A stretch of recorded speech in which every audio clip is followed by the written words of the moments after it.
제가 한때 워런 버핏에 네. 빠져가지고 네. 난 한국의 워런 버핏이 될 거야 해서 한국에서 번역되어 있는 거 이외에도 워런 버핏 관련된 책 엄청 다 읽었거든요. 네. 근데 성과가 되게 안 좋았어요. 왠지 아세요? 왜요? 그게 가치 함정이라는 거에 빠져가지고. 가치 함정. 네. 왜냐면은 이제 가치 투자자 하는 사람들이 가장 빠지는 것 중에 하나가 싸다고 해서 샀는데 1년 지나가 보니까 더 싸졌어. 네. 그러면서 성과도 안 좋고 멘탈이 이제 흔들리는 거죠. 심리적으로도 큰 비용을 네. 발생하고. 그럼 이제 가치 함정이 안 빠지려면 어떻게 되냐면 이렇게 그 미래에 어떤 이 사회적으로 어떻게 변화가 되는지를 결합을 해야 된다. 결합을 해야 되는 거죠. 네. 왜냐면 주식은 과거가 아니라 미래를 보고 하는 거니까. 그렇죠. 네. 경영진에 대한 부분. 지금 세 가지를 봤고요. 맞아요. 네 번째. 네 번째가 이제 여러분이 당연하게 생각하신 실적. 실적. 이제 실적이 이제 네 번째. 네, 실적이 이제 나오는 거예요. 그러니까 어떻게 보면 우선순위로 따져본다고 하면 1번부터가 제일 중요하고 사회적 변화가 제일 중요하다. 제일 중요한 거죠. 네. 밸류에이션보다도 더 중요하지. 왜냐하면 우리가 주식이라는 거는 미래를 대응하는 거기 때문에 이게 워런 버핏도 그런 얘기했어요. 과거 실적만 보고서 투자하는 거는 백미러만 보고 운전하는 거랑 똑같다. 그러니까 항상 이제 주식은 미래의 사회가 어떻게 변할 것이고 기업이 어떻게 변할 것인지를 항상 우리가 생각해야 되는 거죠. 네, 그래서 그게 제일 중요하고 두 번째가 경쟁력, 세 번째 경영자, 그 다음에 이제 우리가 실적이 나오는 거죠. 최근에 뭐 지금 2분기 실적 발표가 하고 되고 있는데 이런 것처럼 실적이 전년 동기 대비해서 좋아지느냐, 전분기 대비해서 좋아지느냐, 이게 좋아지는 폭이 중요한 거예요. 좋아지는 것도 중요하고 그러면 그 내용이 발표됐을 때는 내용 그 실적 숫자도 중요하지만 실적이 어떻게 그렇게 나왔는지에 대한 그 과정도 되게 중요하죠. 그러니까 뭐 매출 성장이 잘했느냐, 아니면 일시적이냐, 일시적이냐, 일회성 비용이 있느냐, 이익이 있느냐 이런 것들을 따져보면서 중요한 거는 일단 전분기 대비든 전년 동기 대비든 조금이라도 성장을 해줘야 돼요. 이익 기준으로, 영업이익이든 순이익 기준이든. 왜냐하면 우리 입장에서는 소액 투자자이니까 순이익이 잘 나오고 그 다음에 잉여 현금 흐름이 있어야 우리한테 배당을 해줄 여력이 있는 거잖아요. 그렇기 때문에 순이익이 되게 중요하죠. 지배주주 순이익. 그래서 실적이 네 번째로 중요하죠. 실적은 그러면 매출보다는 이익이 중요해요. 이익이. 무조건 이익이 중요해요. 근데 물론 이제 이익이라는 것이 매출의 결과물이기 때문에 사실은 복합적으로 다 보는 게 중요하지만 한 가지만 실적에서 손익계산서에서 봐야 되냐?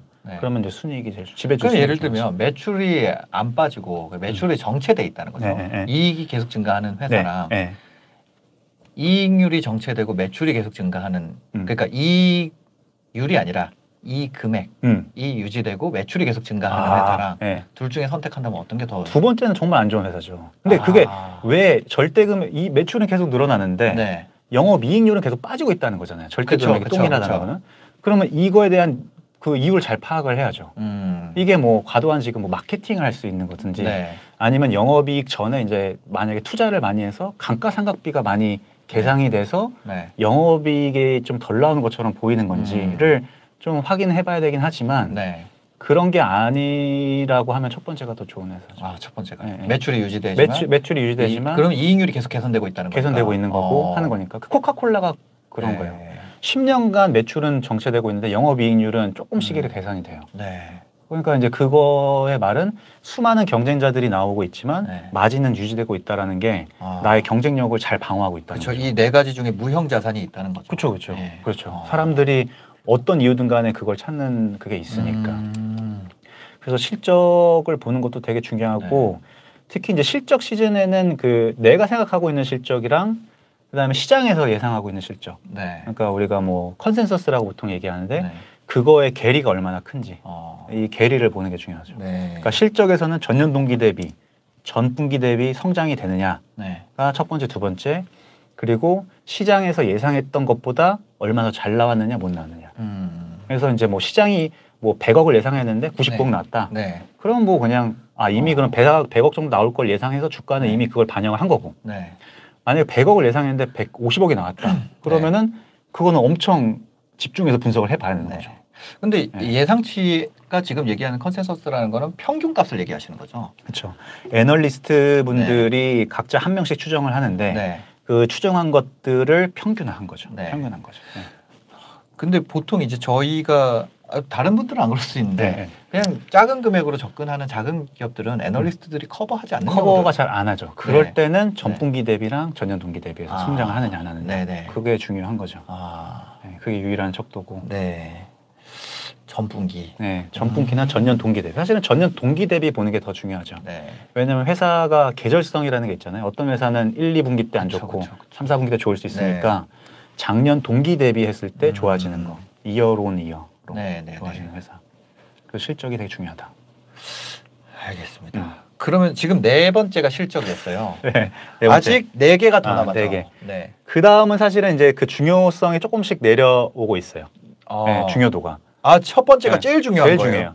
사회적 변화, 두 번째 경쟁력, 경쟁력의 4가지 요소, 그 다음에 경영진, 4번째가 실적.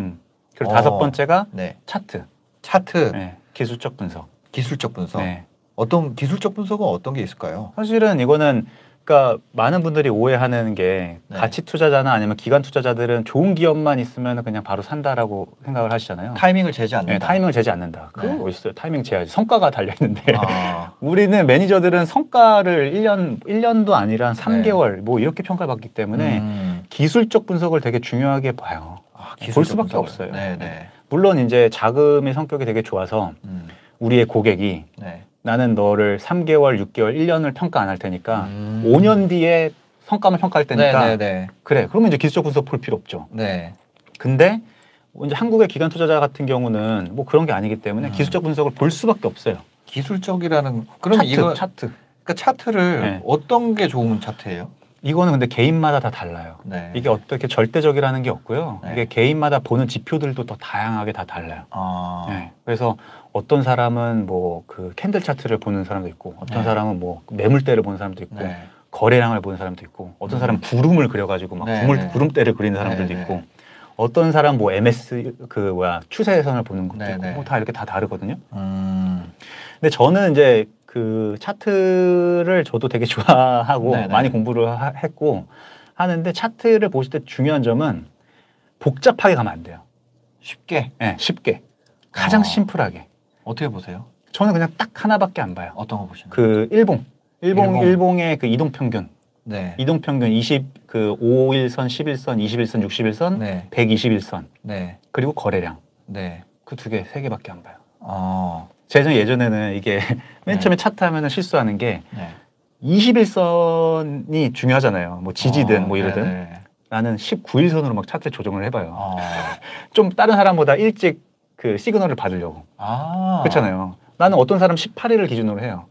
그리고 어떤 사람 막 남들이 안 보는 차트를 막 적용을 해봐요. 저도 그래봤거든요. 워킹을 안 해요. 왜 그러냐면 차트 기술적 분석의 의미가 있으려면은 많은 사람들의 심리가 거기에 녹아져 있어야 되는데 나 혼자 복잡하게 나 혼자 보니까 나 혼자 시그널이 나온 거예요. 근데 저도 이 기술적 분석에 대해서 굉장히 좀 좋게 긍정적인 면이 있다고 생각을 하는 게 있어요.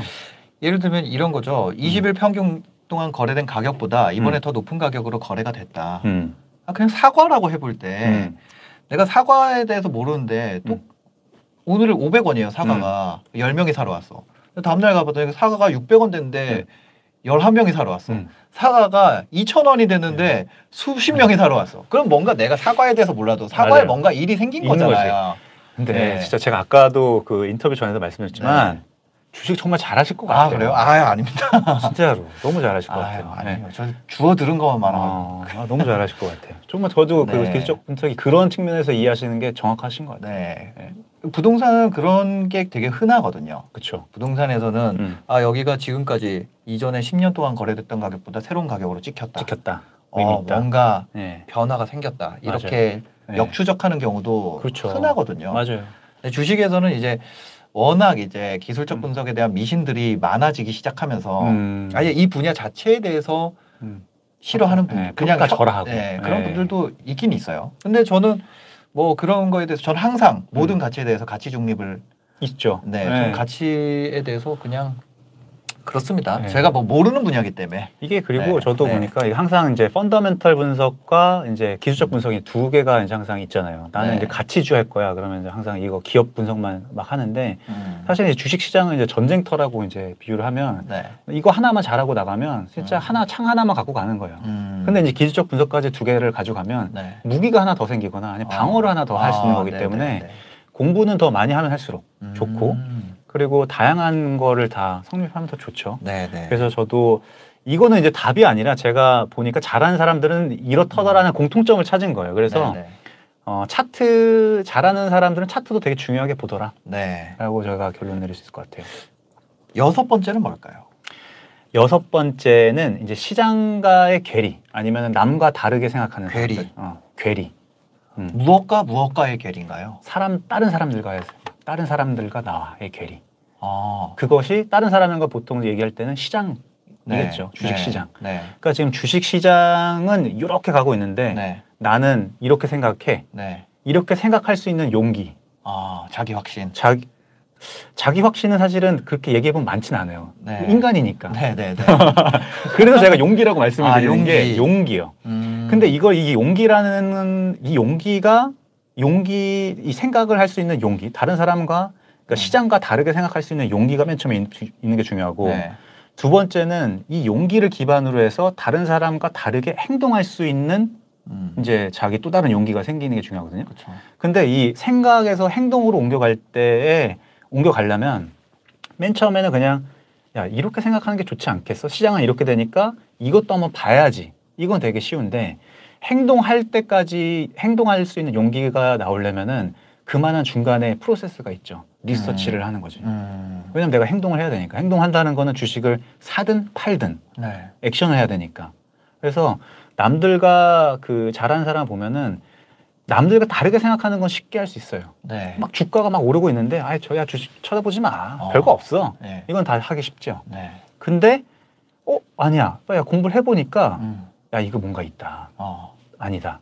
내가 틀리고 저 시장이 맞았다. 액션할 수 있을 때까지 그 용기. 아니면은 주가가 막 오르고 있는데 내가 공부해보니까 이건 너무 고평가다. 팔아야 되겠다. 했는데 팔 때가 사실은 되게 어려워요. 왜냐면 내가 주가가 오를 때는 항상 내가 알던 것보다 더 많은 좋은 정보들이 반영이 되고 시장에서도 막 환호를 하니까 더 주가가 더 오를 것 같다는 신뢰가 생기잖아요. 팔는 게 되게 어려운데 그거에서 내가 팔아야 되겠다라는 액션. 더 나올 게 없다. 그런 액션. 아니면 오히려 주가가 바닥을 기고 있는데 사람들이 너무 다 싫어하는데 더 나쁠 게 없다. 난 사야 되겠다. 더 나올 좋을 게 없거나 더 나쁠 게 더 이상 없다. 내가 다 안다. 이거에 대한 리스크 요인은 그렇죠. 그런 것들이 다 나오는데 생각하는 건 쉬운데 액션하는 게 사실 되게 어려운데 잘하는 사람들은 보면은 용기 있게 액션을 잘하더라. 주가가 뭐 다른 사람들이 다 싫어해요. 다 싫어하는데 이마트처럼. 이마트처럼 다 싫어해요. 다 싫어하고 주가도 막 빠지고 있어. 심지어 막 하루에 막 4%씩 빠져요. 그러면 이게 매니저도 사람인지라 자기가 아무리 확신이 있어도 당장 그날 주가가 만약에 빠지잖아요. 후달리죠. 좀 겁나요. 근데 잘하는 사람들은 그때 사고 있어요. 눈 감고 내 생각이 맞을 거야. 일단 사보자 이러면서 사는 거죠. 근데 그게 생각보다 되게 어려워요. 조금만 사면 되잖아요. 조금 더 사죠. 그래서 조금 사고 그래서 보유 비중이 한 10% 사고 그다음에 조금 내 투자 논리나 이런 것들이 조금 더 좋아질 때 좀 더 사고 하긴 하죠. 점점 더 사고 확신이 생길 때. 확신이 생길 때.